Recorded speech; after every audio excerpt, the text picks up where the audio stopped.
শিশু রামিসা হত্যাকারীর কঠোর ও প্রকাশ্যে মৃত্যুদণ্ডের দাবিতে মিরপুর ১০ নম্বর গোলচত্বরে চলছে ব্লকেট কর্মসূচি। যোগ দিয়েছেন সমাজের সর্বস্তরের মানুষ।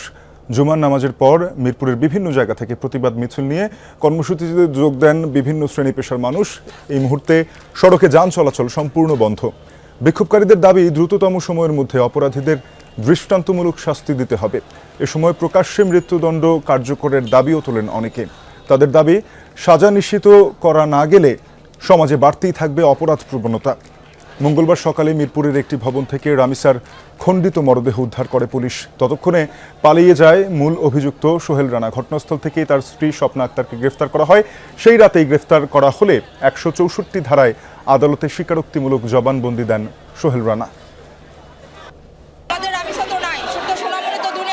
নিঃশেষ করে ফেলছে, খুন করে ফেলছে, তাহলে খুনি কেন দেশে এখনো জীবিত বেঁচে আছে? তাকে কেন খাওয়ায় পড়ায় বাঁচিয়ে রাখা হয়েছে? বাংলাদেশের আইন কতটা দুর্বল হলে আমাদেরকে বিচারের জন্য রাস্তায় নামতে হয়? আর কয়টা রামিসার হত্যা হলে বাংলাদেশের ঘুমন্ত মানুষের মস্তিষ্ক সজাগ হবে? ওর একটু হাত কাঁপে নাই, ওর একটু বুক কাঁপে নাই ভাই।